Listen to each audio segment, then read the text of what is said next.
This week's story from the Holocaust is taken from the book Jewish Self-Hatred, Anti-Semitism and the Hidden Language of the Jews, written by Sander Gilman. The Ashes of the Holocaust and the Closure of Self-Hatred. On May the 10th, 1933, the official organization of students in Germany arranged for public bonfires to be held throughout the country. Into these fires were thrown books representing the intellectual patrimony of the Weimar Republic. In preparation for this action, the student organization had posted 12 theses on posters throughout Germany, announcing their opposition to the anti-German spirit. The fifth of these 12 theses stated, "The Jew who can only think Jewish but writes German lies. He who is German and writes German but thinks anti-German is a traitor. The student who speaks anti-German and thus writes anti-German is thoughtless and is untrue to his obligations." The program suggested to correct the lying of the Jews is stated in the seventh thesis. 1. We wish to take the Jews seriously as strangers, and we wish to respect the idea of race. 2. We therefore demand from the censor, 3. that Jewish works appear in Hebrew. If they appear in German, they are to be labeled as translations. 4. The strongest control of the use of German script. 5. The German script be used only by Germans. 6. That the anti-German spirit be removed from public libraries. Jews are to be denied the use not only of German, but even of the German typeface. The response to these posters, which went up at the beginning of April 1933, was quite hostile, at least on the part of German Jews, who still did not quite believe that the Nazi ideology could be translated into a program of action. Even the rector of the Berlin University ordered the removal of the posters because of these two theses. Rector Kohlrach was in no way philosemitic, but he objected to their exaggeration. The Jews had been seen as the speakers of the true German. Now they were seen as not speaking German at all.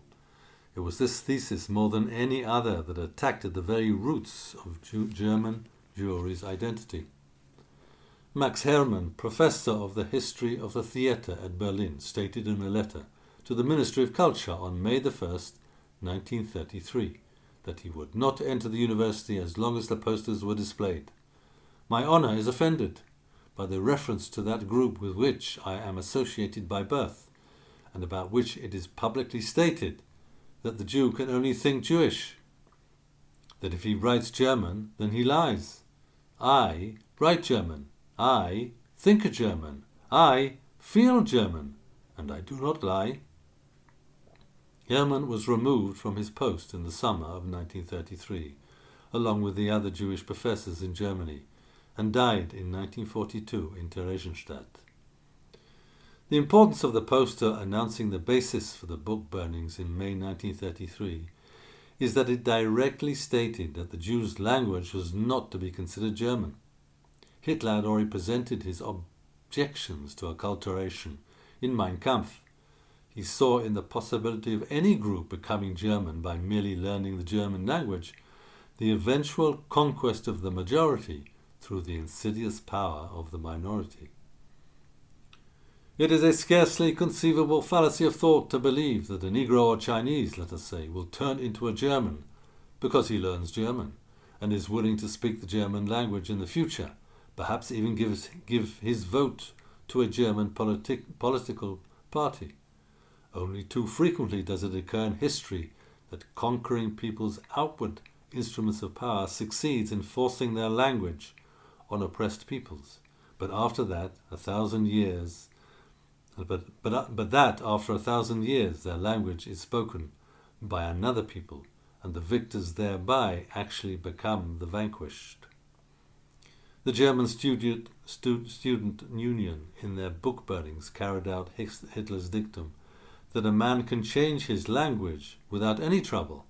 That is, he can use another language, but in his new language he will express the old ideas. His inner nature is not changed. This is best shown by the Jew who can speak 1,000 languages and nevertheless remains a Jew. The Jews' use of the language of the people among whom they dwell has but one purpose. For the Jew's language is not a means for expressing his thoughts, but a means for concealing them. When he speaks French, he thinks Jewish, and while he turns out German verses, in his life he only expresses the nature of his nationality. As long as the Jew has not become the master of the other peoples, he must speak their languages, whether he likes it or not.